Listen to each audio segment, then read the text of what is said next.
Bonjour, je m'appelle Léa Garipi, je suis conseillère en recrutement chez IA, groupe financier.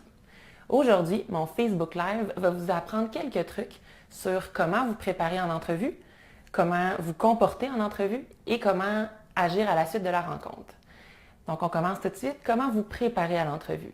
4 choses sont importantes. Premièrement, la tenue vestimentaire. Les filles, on a tendance à plaquer quand on est stressé, donc c'est important de choisir un vêtement en conséquence. Les garçons, vous avez tendance à avoir chaud en entrevue quand vous êtes stressé. Donc pensez-y lorsque vous choisirez votre chemise. Pas besoin de sortir le gros attirail, veston, cravate, simplement une tenue professionnelle, en évitant bien sûr les espadrilles, les jeans, les t-shirts, les casquettes.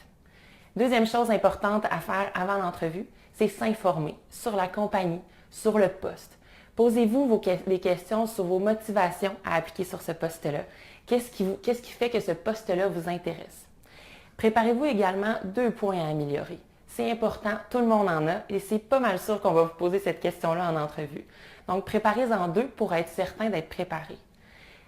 Si jamais vous n'avez pas de points à améliorer, ça peut avoir l'air comme un manque de transparence ou un manque de connaissance de soi. Donc, pensez-y avant la rencontre. Également, avant la rencontre, c'est important de libérer le plus possible votre agenda. De ne pas avoir de rencontre après l'entrevue, ça peut diminuer votre niveau de stress. Les entrevues, parfois, ça se prolonge, donc on libère le plus possible l'agenda. Également, avant l'entrevue, arrivez 15 minutes à l'avance environ. Pas besoin d'arriver 1 heure à l'avance, ça va juste encore là augmenter votre niveau de stress. 15 minutes suffisent. Pendant ces 15 minutes-là, c'est encore l'occasion de lire sur la compagnie. Parfois, dans les réceptions de compagnie, il peut y avoir des flyers, il peut y avoir des vidéos. Donc, informez-vous, regardez encore la description de poste pour vous préparer encore plus. C'est également le moment de fermer votre cellulaire. Même s'il est sur vibration, on l'entend.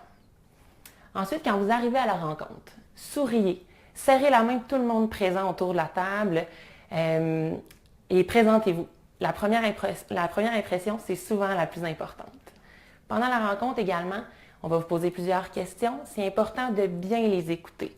Écoutez bien ce qu'on vous demande. Répondez franchement, directement et le plus concis possible. Pas besoin de passer par Tombouctou pour répondre à une question. S'il y a des éléments que vous n'avez pas eu le temps de répondre ou de nommer, vous allez avoir le temps à la fin de la rencontre. C'est important également d'être sincère, de rester vous. Les gens qui vont vous embaucher, on veut vous embaucher vous. Donc, soyez le plus vrai possible. À la fin de la rencontre, n'hésitez pas à poser des questions sur le poste, sur l'équipe, sur la compagnie. On passe tellement de temps dans notre emploi, c'est important d'aimer ça. Et la meilleure façon de s'assurer que vous allez aimer votre poste, c'est de poser des questions à ce moment-là. C'est également le moment de poser des questions sur les prochaines étapes du processus.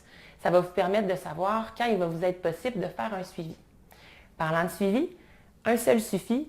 Vous pouvez écrire un courriel qui nomme votre intérêt, qui réitère votre intérêt et qui remercie les personnes présentes à la rencontre.